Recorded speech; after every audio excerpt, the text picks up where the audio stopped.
The emergency lights flashed red across the great chamber of the Galactic Council. Representatives from 17 different alien species sat in their designated sections, their voices rising in panic and anger. Some spoke in clicks and whistles, others in deep rumbles that shook the air, and a few communicated through colored lights that pulsed across their bodies. The translation devices worked overtime, filling the chamber with a chaos of overlapping languages. Admiral Tai Yang stood in the human observation deck, far from the main floor. He was a tall man with gray streaks in his dark hair, wearing the simple blue uniform of Earth's exploration fleet. His hands gripped the railing as he watched the chaos below. Next to him, Captain Hana studied her data pad, her young face tight with worry. "The Vrexian Dominion has declared war," she said quietly. "They've already taken 3 colony worlds. Now they're moving toward Haven's Gate." Tai Yang knew about Haven's Gate. It was a small farming colony, home to 500,000 people from a dozen different species. Families lived there. Children played in the fields under 2 yellow suns. The colony had no military defenses, just a few orbital platforms with basic shields. "How long until the main council fleets arrive?" Tai Yang asked. Hana's fingers moved across her pad. "The Korthon battle fleet is 3 weeks away. The Melkari Grand Armada needs 4 weeks. The others are even further." "And the Vrexians?" "Their siege fleet will reach Haven's Gate in 5 days. Tai Yang closed his eyes. Mathematics didn't lie. The colony would fall long before help could arrive. On the main floor below, he could hear the council members arguing about jurisdiction, proper protocols, and which species had the authority to respond. Politics moved slowly. War moved fast. A blue-skinned Korthon ambassador noticed the humans in their observation deck. Through the translator, his voice boomed across the chamber. "And what of Earth? Will the humans sit and watch while innocents die?" All eyes turned to the human section. The human ambassador, a small woman named Ambassador Youngsu, stood slowly. "We have a fleet in the region," she said carefully. "Admiral Taeyang's research task force." Laughter erupted from several sections. The Vrexian representative, a massive reptilian creature named Speaker Girok, rose to his full height of 6 meters. His scales gleamed under the chamber lights. "A research fleet?" he said, his voice dripping with contempt. "You would send scientists to fight warriors? How very human!" More laughter followed. Even some of the council's friendlier species seemed amused. The humans were known throughout the galaxy as curious explorers and talented scientists, but they had no real military. Their ships were small. Their weapons were basic. They had joined the council only 50 years ago, still newcomers by galactic standards. Taeyang's jaw tightened. He tapped his communication badge. "Taeyang to all human vessels in the frontier sectors, report status." Across the data pad in Hana's hands, ship names began appearing. The Archimedes, a physics research vessel. The Newton, studying exotic particles near a neutron star. The Hawking, conducting experiments on quantum fields. The Einstein, the Galileo, the Curie. 12 ships in total, all designed for science, all lightly armed with basic defensive weapons. "They're not warships," Hana whispered. "Admiral, we can't fight a Vrexian armada. They have 300 ships. Each one outweighs our largest vessel by a factor of 10. Their weapons are designed to crack planets. Ours are designed to take measurements." Taeyang looked at her. "What would you have me do, Captain? Leave those people to die?" "I would have you be realistic. We're scientists, not soldiers." "We're both," Taeyang said. He opened a channel to all 12 ships. "All vessels, this is Admiral Taeyang. Set course for Haven's Gate. Maximum speed. We have colonists to protect." The responses came quickly. Some captains sounded eager, others worried, but none refused. That was the human way. When someone needed help, you helped. The odds didn't matter. On the council floor, Ambassador Youngsu made the formal announcement. Earth commits its available forces to the defense of Haven's Gate. Admiral Taeyang will engage the enemy. The laughter died down, replaced by uncomfortable silence. The Corthan ambassador's skin shifted to a pale blue, a color that indicated sadness in his species. "The humans are brave," he said quietly. "But bravery without strength is just a fast path to death. We honor their sacrifice, but we cannot pretend it will change anything." Speaker Girok's laugh boomed across the chamber. "Let them come. The Vrexian Dominion will add human wreckage to the debris field around Haven's Gate. Perhaps it will serve as a warning to others who think to challenge us." The council session ended in disorder.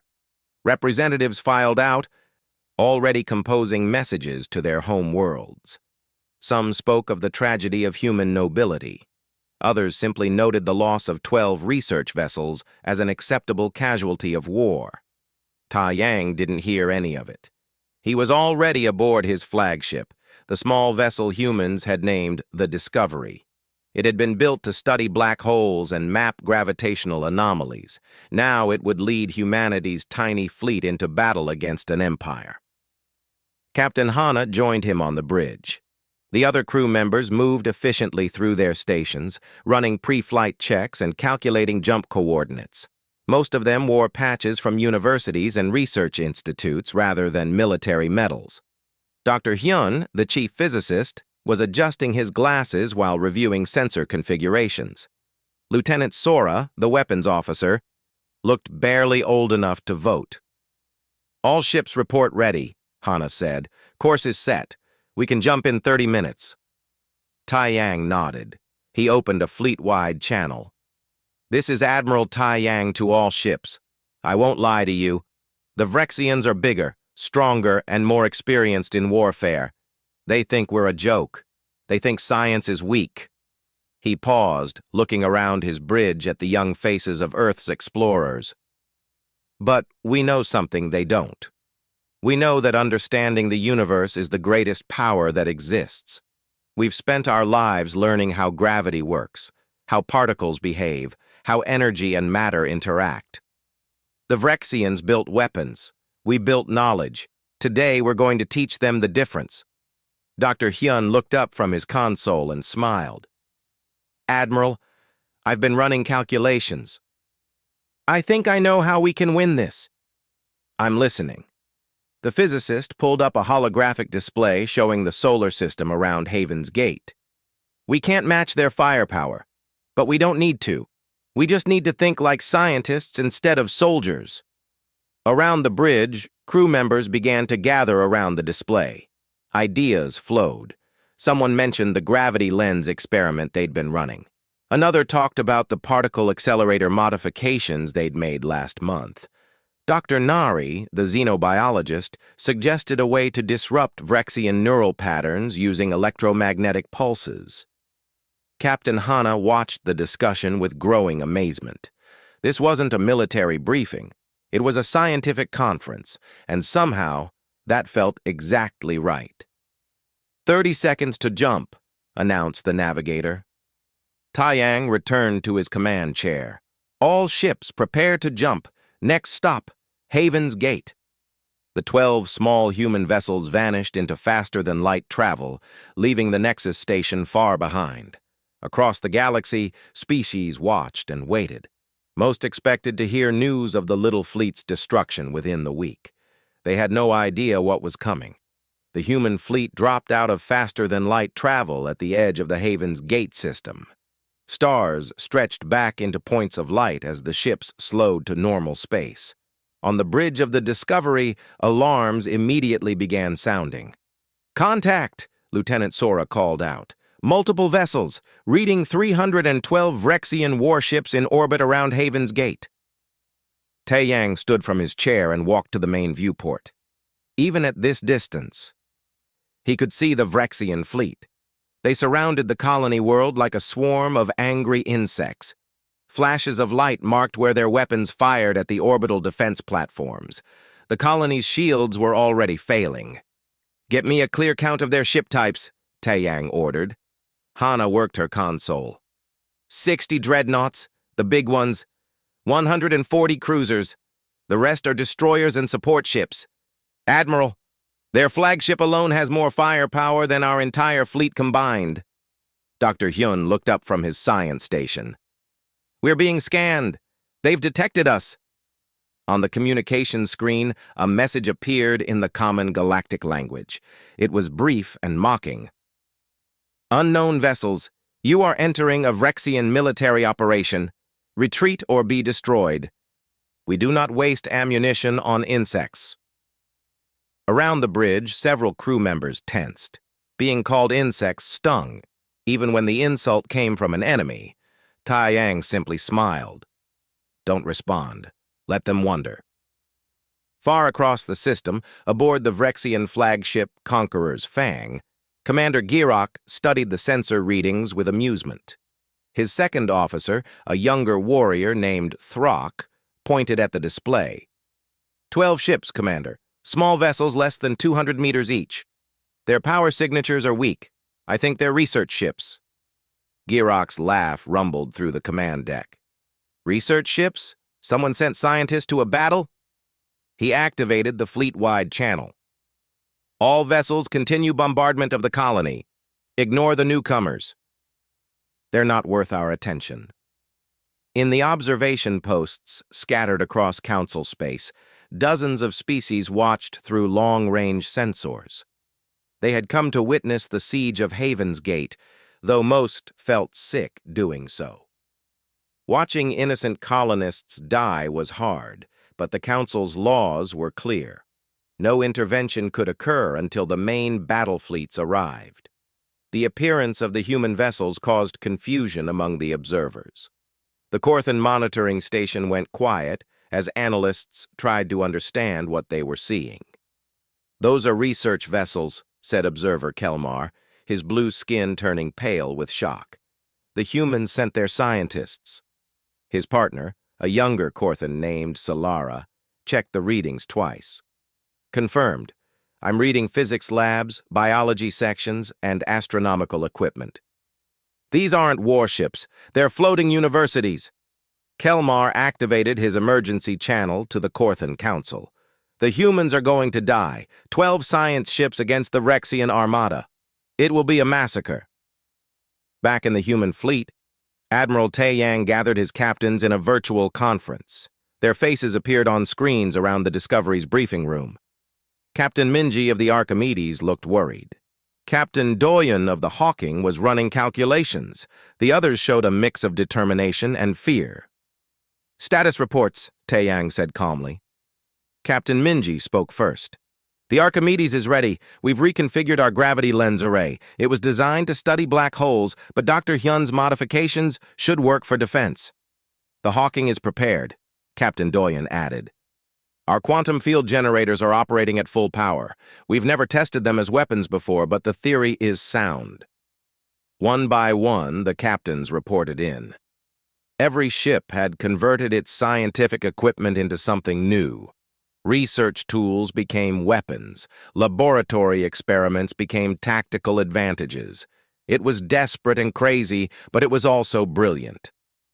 Remember, Taeyang said, we're not here to destroy the Vrexian fleet. We're here to save the colony. If we can disable enough ships to break their siege, that's a victory. Dr. Hyun brought up a tactical display. The Vrexians are arranged in a standard siege formation. Their dreadnoughts form the outer ring, cruisers in the middle, and destroyers close to the planet. They're focused entirely on the colony. They really are ignoring us. Their mistake, Taeyang said. All ships, move to attack positions. Remember, we're scientists. We observe, we learn, and we adapt. Let's show them what that means. The 12 human ships began moving deeper into the system. They didn't charge forward in a dramatic attack run. Instead, they spread out, taking positions that looked almost random to military observers. The Vrexians continued their bombardment, not even bothering to track the small vessels. Commander Girok received a report from his tactical officer. Commander, the human ships are deploying something. Sensors read them as research buoys and monitoring equipment. Research, boys? Girok laughed again. They're setting up a science experiment in the middle of a war zone. Humans are even stranger than the reports suggested. Ignore them. Focus on breaking through the last of the colony's shields. But Captain Hana, watching from the Discovery's bridge, smiled for the first time since arriving. All buoys deployed, Admiral. The sensor network is active. Excellent, Taeyang said. Now we can see everything, every ship, every weapon, every power fluctuation in their fleet. Information is power, and we have all the information. Dr. Nari at the biology station studied the data flowing in. I'm reading Vrexian neural patterns from their crew. Their brain activity shows confidence, almost arrogance. They really don't consider us a threat. Let's change that, Taeyang said. He opened a channel to Captain Minji. Archimedes, you're up. Show them what a gravity lens can do. Far to the fleet's left flank, the Archimedes powered up its main array. The ship had been built to study the intense gravitational fields around black holes. Its gravity lens could bend light and warp space itself on a small scale. Captain Minji had spent the journey to Haven's Gate, working with her science team to amplify its power. Lens active, she reported, targeting the nearest Vrexian dreadnought. The Vrexian ship, a massive vessel named the Iron Destroyer, finally noticed the small human vessel approaching. It rotated its weapons toward the Archimedes, preparing to swat it like an annoying fly. They're locking weapons on us, the Archimedes tactical officer called out. Hold steady, Captain Minji said. Wait for it, now! Activate the lens at full power. Space itself seemed to bend around the Archimedes. The gravity lens created a localized distortion in space-time, a bubble of warped reality around the ship. When the Vrexian dreadnought fired its plasma cannons, something impossible happened. The beams curved. Instead of hitting the Archimedes, they bent around it, following the curves of warped space-time. Some beams circled completely around and headed back toward the Vrexian ship. Others shot off at wild angles, hitting nothing but empty space. On the Iron Destroyer's bridge, alarms blared. The weapons officer stared at his screens in disbelief. Commander, our weapons are missing. The beams are being deflected by some kind of spatial distortion. The Vrexian captain growled. Impossible. Increase power. Fire again. They fired. The same thing happened. Every beam, every missile, every projectile curved around the small human ship as if it were inside an invisible sphere. Throughout the Vrexian fleet, commanders began paying attention. In the observation posts, council species stopped what they were doing and stared at their sensors. The Korthan analysts couldn't believe what they were seeing. Did that human ship just bend space? Solara whispered. That's not a weapon, that's advanced physics. Admiral Taeyang watched the confusion spreading through the Vrexian fleet.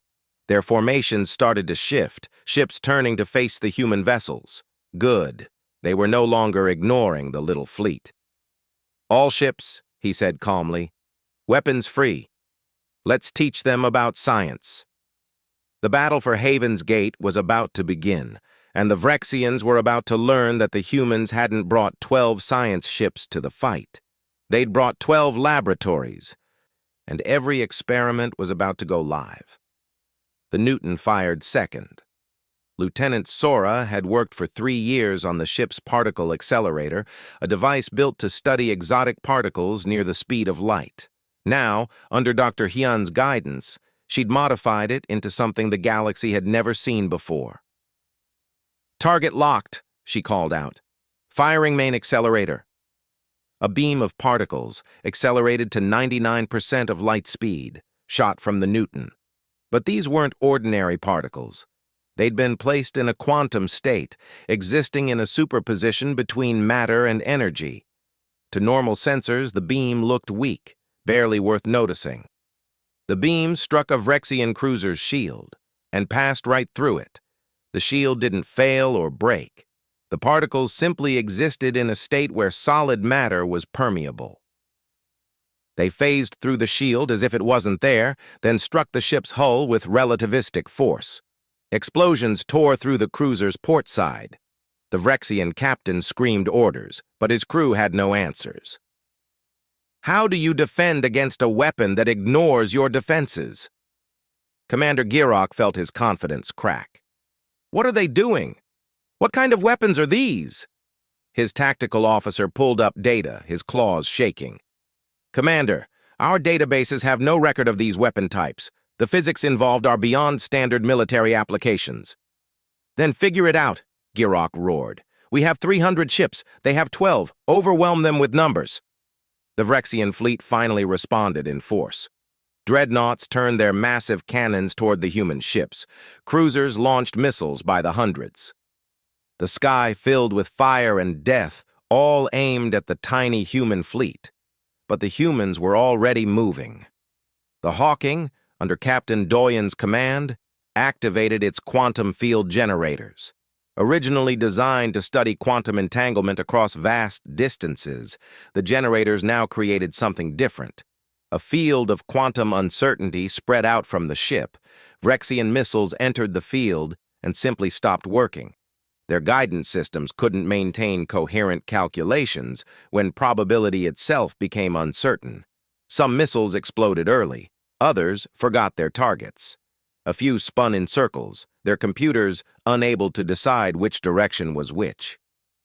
It's working, Captain Doyen reported, his voice filled with wonder. The quantum decoherence field is disrupting their electronics. They can't process information inside it.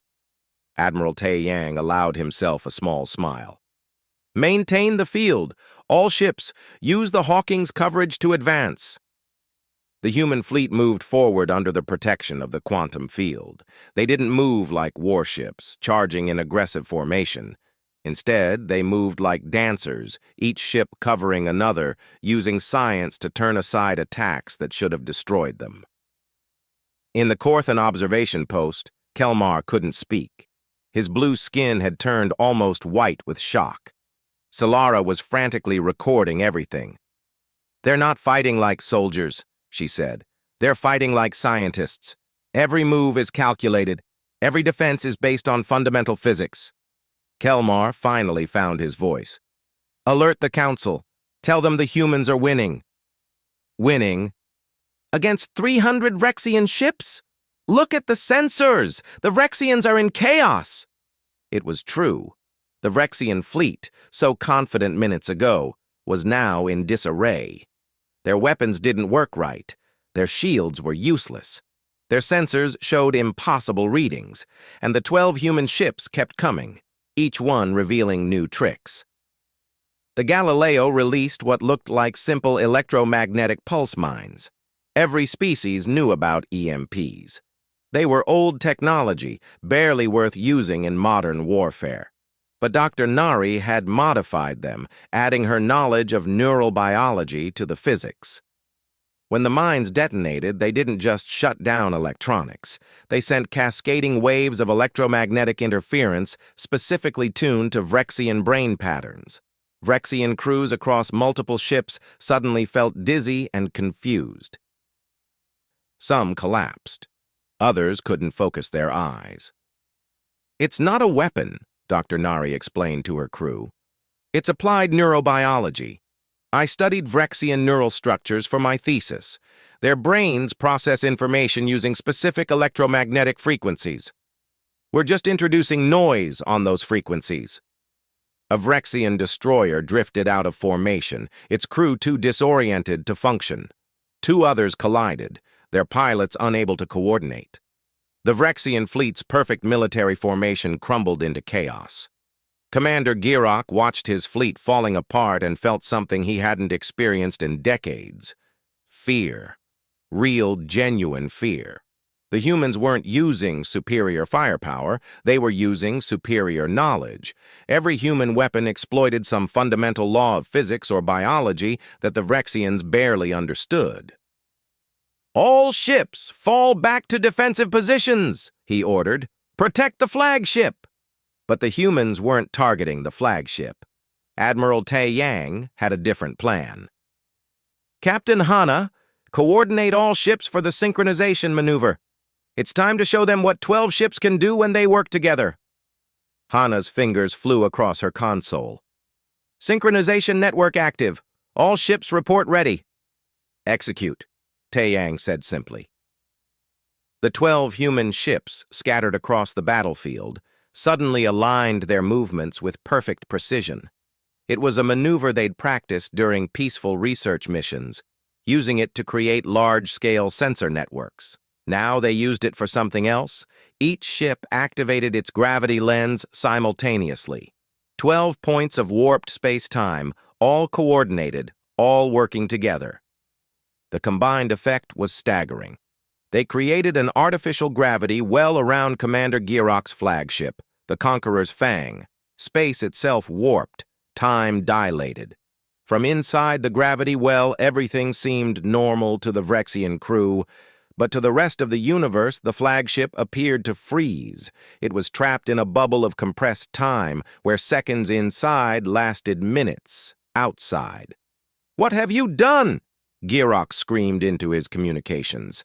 But his words took forever to reach the rest of his fleet, stretched out by time dilation. The Vrexian fleet panicked. Their commander was trapped. Their weapons were useless. These tiny human ships were tearing through their formations, using science like a sword.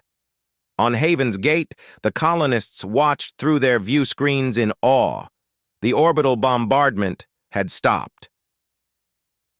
The Vrexian fleet was in full retreat, some ships fleeing to the outer system, others trying desperately to free their flagship. General Jiho, leading the colony's small ground force, couldn't believe what he was seeing. "Those are research ships," he said to his second-in-command. "Research ships are saving us." Back on the Discovery, Dr. Hyun was already analyzing the battle data. "Admiral, the Vrexians are accessing our ship databases. They're trying to figure out what we did." "Let them look," Taeyang said.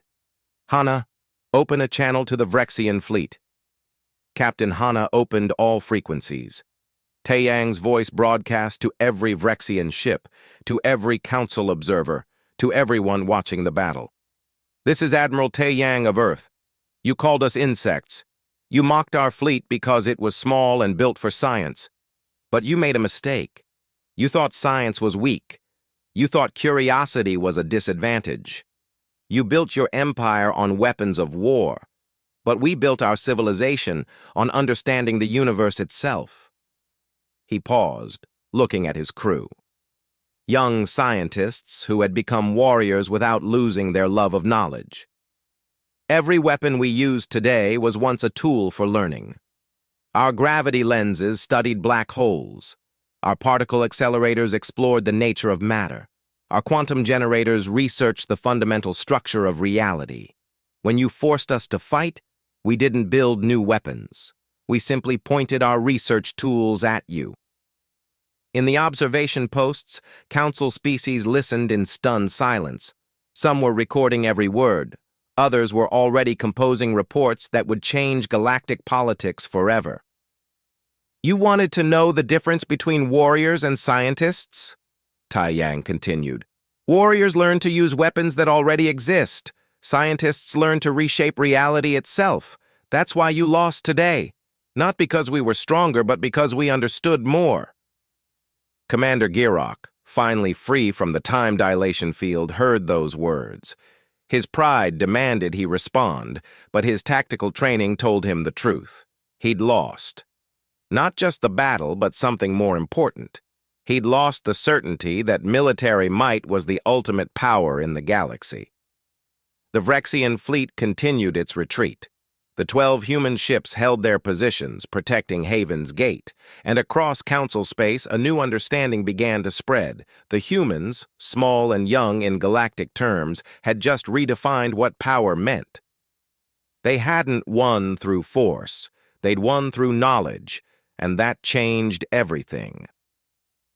3 days after the battle, Admiral Taeyang sat in the conference room of Haven's Gate's orbital station. The room was crowded. Colony representatives, council observers, and even a few Vrexian officers filled every seat. The atmosphere was tense but no longer hostile. Captain Hana stood beside Taeyang, reviewing her data pad. The Council's main battle fleet started arriving this morning. The Korthan Admiral wants to speak with you. So do about 50 other people. Taeyang nodded tiredly. He hadn't slept much since the battle. His 12 ships had remained on alert, protecting the colony until reinforcements arrived. Now the system was filled with hundreds of Council warships, all arriving too late to help but just in time to witness something extraordinary.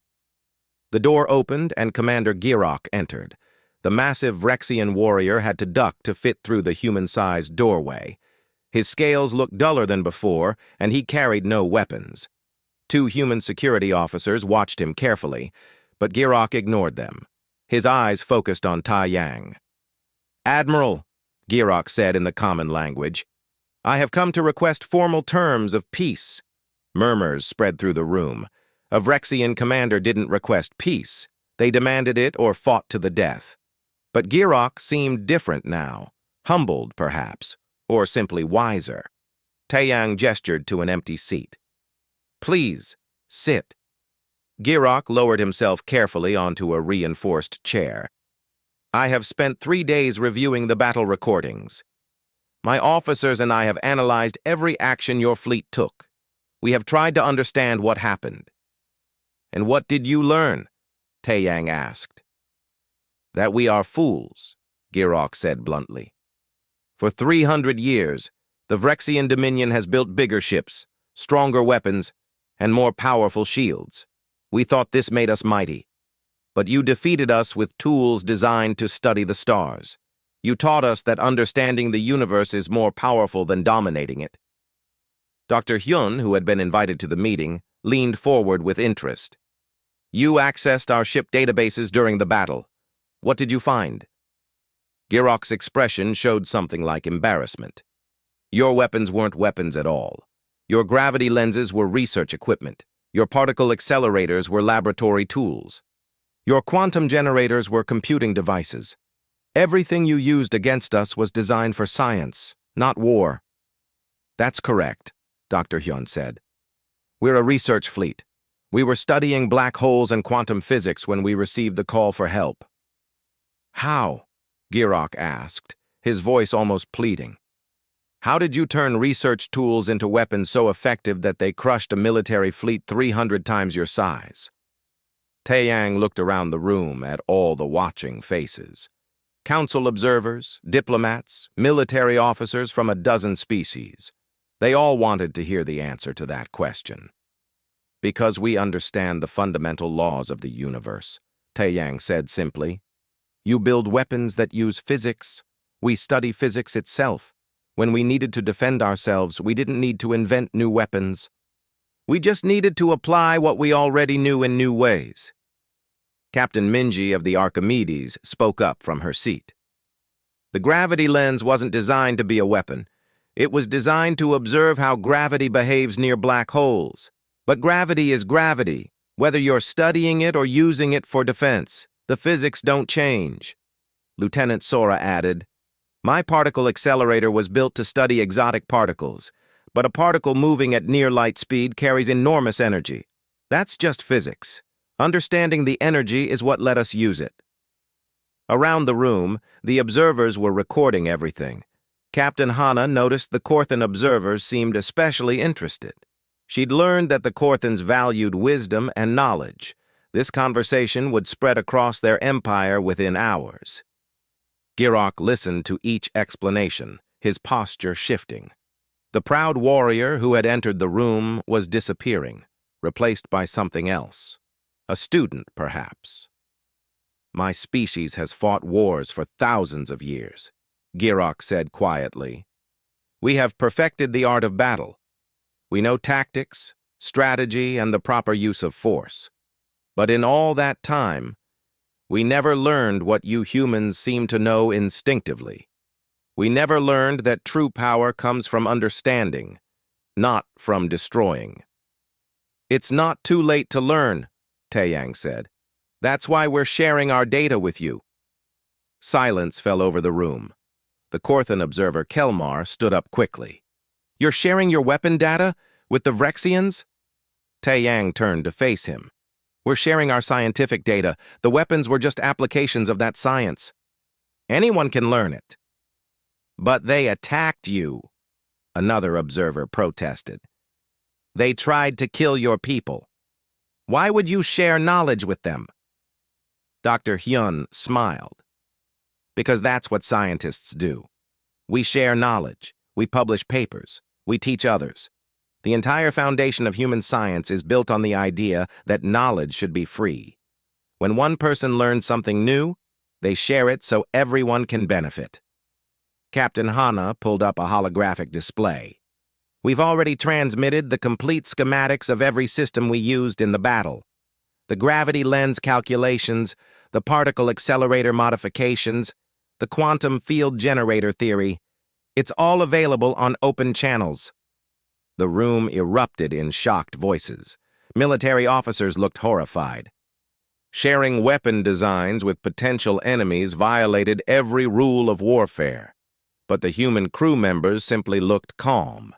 This was normal to them. Ambassador Young-soo, who had been watching quietly from the back of the room, stood and walked to the front. The humans are not a military species, she explained. We are a scientific species. For us, the greatest victory is not defeating an enemy. It's turning an enemy into a colleague, someone we can learn from and teach. Girok stared at the holographic data now floating in the center of the room. Equations, diagrams, and detailed explanations of every system the humans had used. More than enough information for any species to replicate their weapons. Why? He asked, his voice rough with emotion. We would have destroyed your people. We showed you no mercy. Why do you show us this kindness? Tae-Yang stood and walked over to the Vrexian commander. Even standing, Tae-Yang barely reached Girok's chest. But somehow, in that moment, the human admiral seemed larger. Because war is a failure of understanding, Tae-Yang said. You attacked because you thought military might was the only power that mattered. You were wrong, and now you know it. If we keep our knowledge secret, you'll just try to build bigger weapons to beat us. But if we share our knowledge, you might learn to value understanding over force. That's the victory we want. Not dead enemies, but new friends. Dr. Nari approached with her datapad. Commander Girok, I studied Vrexian neurobiology for years. I know your species values honor and strength. What if I told you that the greatest strength is the ability to learn, to change, to admit when you were wrong and choose a better path? Girok was quiet for a long moment. Around the room, everyone waited. Finally, the Vrexian commander bowed his head, a gesture of deep respect in his culture. I came here expecting to surrender to superior force, he said. Instead, I find myself surrendering to superior wisdom. The Vrexian Dominion will accept peace, and if you will permit it, we would like to learn from you. Not how to build weapons, but how to understand the universe as you do. Tae-Yang extended his hand. Knowledge is meant to be shared. Welcome to the community of learners. Girok carefully took the human's small hand in his massive claw and shook it gently. The watching council observers marked the moment. This was history being made. Captain Hana checked her communications. Admiral, we're receiving requests from 17 different species. They all want access to our research data. The Korthans are asking if we'll establish an exchange program. The Melkari want to send scientists to study with us. Tae-Yang smiled. Tell them all yes. Science has no borders, no restrictions. Anyone who wants to learn is welcome. Dr. Hyun was already working on his datapad, composing what would become the most famous scientific paper in galactic history. Its title would be simple: The Weaponization of Curiosity, How Understanding Defeats Force. But that paper would come later. For now, in a conference room on a small orbital station, the galaxy was learning a new lesson.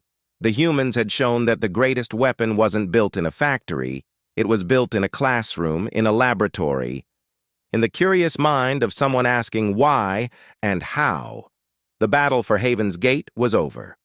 But the real victory was just beginning. 50 years had passed since the Battle of Haven's Gate.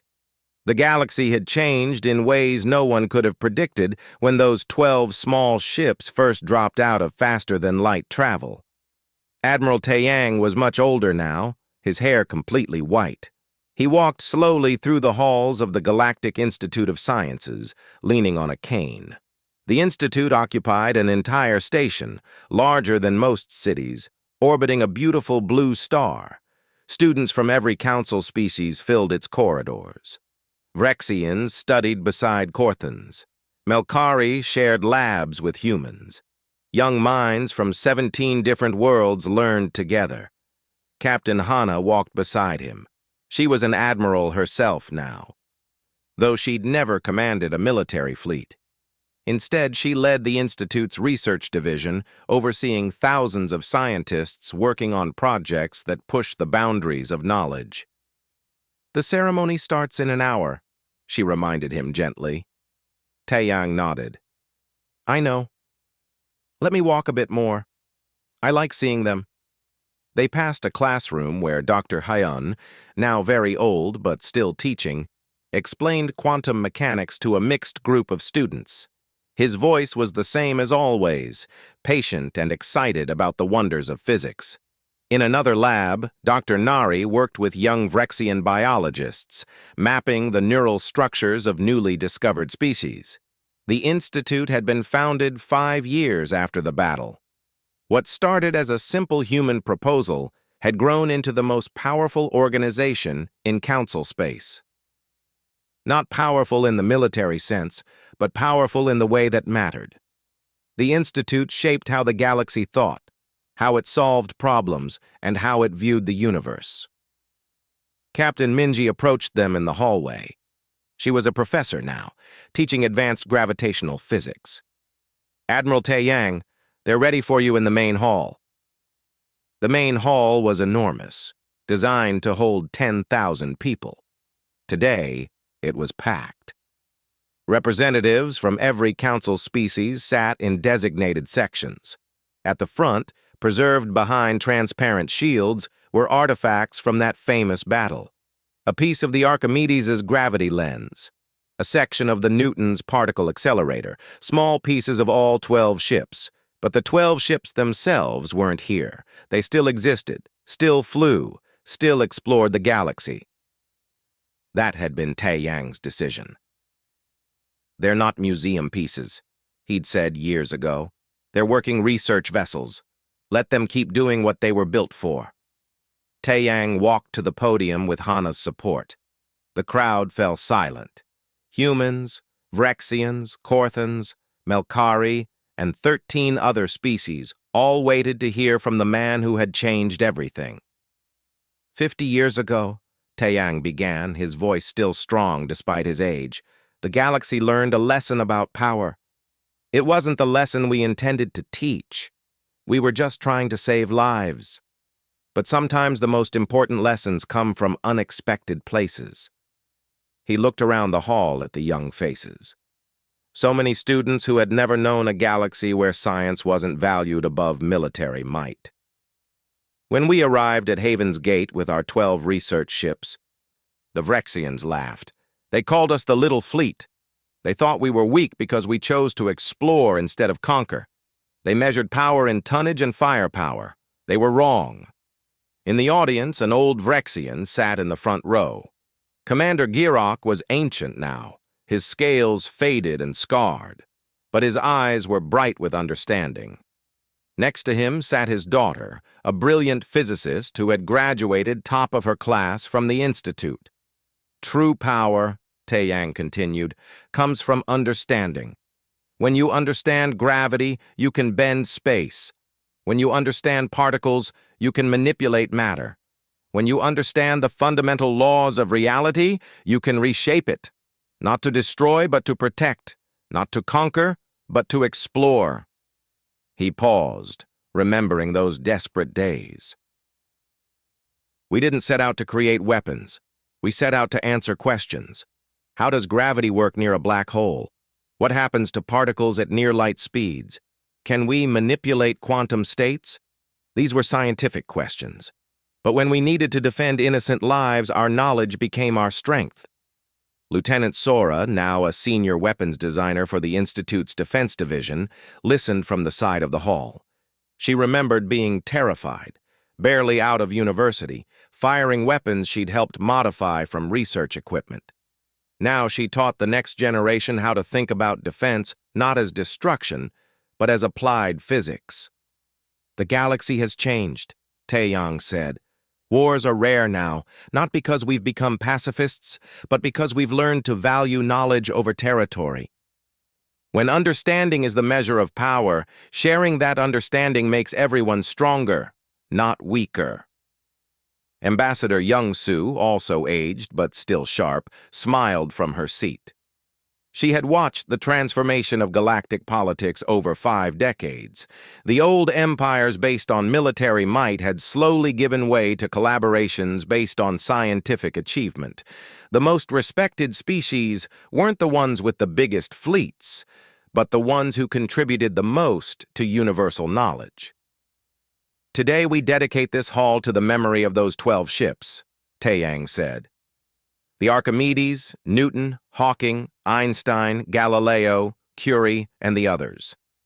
They were built to explore black holes and study stars. Instead, they taught the galaxy that curiosity is stronger than force, that understanding defeats ignorance, and that the greatest weapon humanity ever created was the simple question, why?